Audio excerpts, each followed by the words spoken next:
Balam. 6 aylık bola geldin. Benim getleşesim geledi balam. İndi akıl bir geçti uxlanla. Cana deyip gitti balam, sen 2 olar, 3 olar, 4 olar. Onun bomidi canım balam, benim insan bana akıl. Ay tutma Muhammed. Muhammed yat balam. Benim apamı gepim var. Getleşecek mendi. Apanı 6 ay oldu bundan. Hani getleşip bilmedik apan buna. İnk. Kaşanı yedin mi? Balam yatayar akır, onu da etme akır.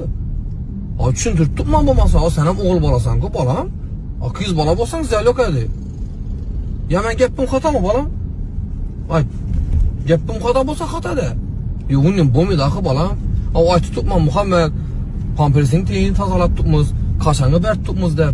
Indi uxlap biraz gana onda tever. Indi bu spaya tever. Balam ben şu onun bomi dakı balam. Benim insan bana akır. Erten bir gün öğlenesen ki. Benim apang bilen vakaklaşıp uxlamayı ha de tülüz olan koyu bir sen yakam balam. Sen öğlendin yine. Ben şunu da ettim yakam.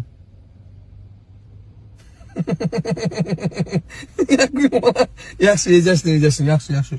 Halanca yürüyor balam, yürüyorsun. Sen düşündüm peppele uxlatmıyorduk peppele. Biri git biri gele de. Biri git biri gele. Sen salam olasın. Kameranı öl beşam.